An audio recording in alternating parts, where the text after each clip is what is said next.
Sir, ಇವತ್ತು ಸಾರಿಗೆ ನೌಕರರ ಮುಷ್ಕರ ಬಹಳಷ್ಟು ಜನರಿಗೆ, ವಿದ್ಯಾರ್ಥಿಗಳಿಗೆ ಎಲ್ರಿಗೂ ಕೂಡ ತೊಂದರೆ ಆಗಿದೆ. ಏನೊಂದು ಕಾಂಗ್ರೆಸ್ ಪಕ್ಷ ಅಧಿಕಾರಕ್ಕೆ ಬರೋ ಮುಂಚೆ ಏನೊಂದು ಸಾರಿಗೆ ನೌಕರರು ಪ್ರತಿಭಟನೆಯಲ್ಲಿ ಇದ್ದಾಗ ಫ್ರೀಡಂ ಪಾರ್ಕ್ ಅಲ್ಲಿ ಅವರಿಗೆ ವಿಶ್ವಾಸ ಕೊಟ್ಟಿರು, ಭರವಸೆ ಕೊಟ್ಟಿರು, ಮಾತನ್ನು ಕೊಟ್ಟಿರು, ಉಗ್ರವಾಗಿ ಭಾಷಣ ಮಾಡಿದರು.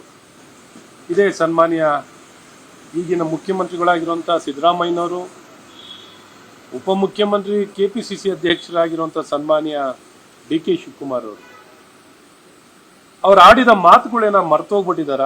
ಅಧಿಕಾರಕ್ಕೆ ಬಂದಿದ ತಕ್ಷಣ ಮರು ಬರುತ್ತದಂತೆ ಇವರಿಗೆ.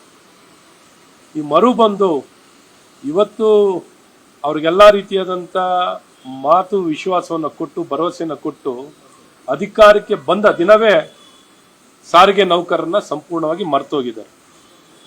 ಸಾರಿಗೆ ನೌಕರರ ವಿಚಾರದಲ್ಲಿ ನಾನು ಸಹ ಸದನದಲ್ಲಿ ಈ ವಿಚಾರವನ್ನು ಪ್ರಸ್ತಾಪ ಮಾಡಿದ್ದೆ. ನನಗೆ ಚುಕ್ಕೆ ಗುರುತಿನ ಪ್ರಶ್ನೆಗೆ ಸರ್ಕಾರದಲ್ಲಿ ಉತ್ತರವನ್ನು ಬಯಸ್ತಾ ಸರ್ಕಾರವನ್ನ ಏನೊಂದು ಗಮನ ಸೆಳೆದು ಯಾವ ರೀತಿ ಈ ಸಾರಿಗೆ ನೌಕರರಿಗೆ ನ್ಯಾಯವನ್ನು ಕೊಡಿಸಲಿಕ್ಕೆ ಪ್ರಾಮಾಣಿಕ ಪ್ರಯತ್ನವನ್ನು ಮಾಡಿದ್ದು. ಸರ್ಕಾರ ಭರವಸೆ ಕೊಟ್ಟರು, ನಾವೆಲ್ಲ ಬಗೆಹರಿಸ್ತೀವಿ. ಅವ್ರೇನು ಕೇಳ್ತಿದ್ದಾರೆ, ತಮ್ಮ ಬಾಕಿ ನೌಕರರಿಗೆ ಸಿಗ್ಬೇಕಾಗಿರುವಂಥ ಬಾಕಿನೂ ಸಹ ಕೊಡ್ತಾ ಇಲ್ಲ. ಇವತ್ತು ನಿವೃತ್ತಿ ಹೊಂದಂಥ ವ್ಯಕ್ತಿಗಳಿಗೆ ಅವ್ರ ರಿಟೈರ್ಮೆಂಟ್ ಬೆನಿಫಿಟ್ಟು ಸಹ ಕೊಟ್ಟಿಲ್ಲ. ಗ್ರ್ಯಾಚ್ಯುಟಿ ಮತ್ತೊಂದು ಏನು ಸಿಗ್ಬೇಕಾಗಿರುವಂಥ ಬಾಕಿ ಹಣನೂ ಸಹ ಕೊಡೋದ್ರಲ್ಲಿ ಈ ಸರ್ಕಾರ ಸಂಪೂರ್ಣವಾಗಿ ವಿಫಲರಾಗಿದ್ದಾರೆ. ಇವತ್ತು ಬಸ್ ತುಂಬಿ ತುಳುಕ್ತಿದೆ.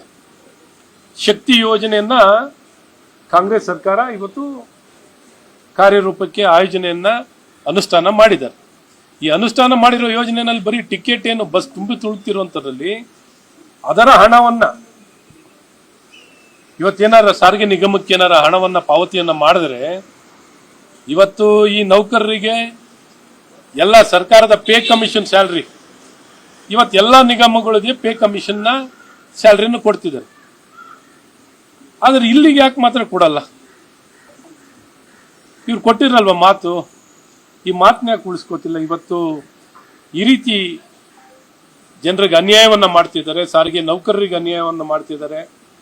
ಇವತ್ತು ಈ ಸರ್ಕಾರ ಸಂಪೂರ್ಣವಾಗಿ ಅವರ ಬಗ್ಗೆ, ಸಾರಿಗೆ ನೌಕರರ ಬಗ್ಗೆ ಏನೂ ಕಾಳಜಿಯನ್ನು ವಹಿಸದೆ ಕುರುಡ ಕಿವುಡ ಮೂಕರ ಸರ್ಕಾರ ಆಗಿರುವಂಥದ್ದು ಈ ಕಾಂಗ್ರೆಸ್ ಸರ್ಕಾರ ಆಗಿದೆ.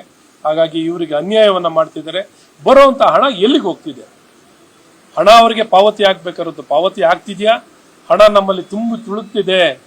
ಸಮೃದ್ಧಿ, ನಮ್ಮ ಖಜಾನೆ ತುಂಬಾ ಹಣನೇ ಇದೆ, ಹಣ ಸಂಪೂರ್ಣವಾಗಿ ನಮ್ಮ ಖಜಾನೆನಲ್ಲೇ ಇದೆ ಅಂತ ಹೇಳ್ತಾರಲ್ಲ, ಎಲ್ಲಿಗೆ ಹೋಗಿದೆ ಹಣ? ಕೊಂಡು ಹರಿದಾಕಿ ಯಾವ ರೀತಿ ಅವ್ಯವಸ್ಥೆ ಇದೆ, ಆಡಳಿತನೇ ಇಲ್ಲ ಅನ್ನೋದಕ್ಕೆ ಸಾಕ್ಷಿನೇ ಇವತ್ತು ಸಾರಿಗೆ ನಿಗಮಗಳ ನಿರ್ವಹಣೆನೇ ಸಂಪೂರ್ಣವಾಗಿ ವಿಫಲವಾಗಿದೆ.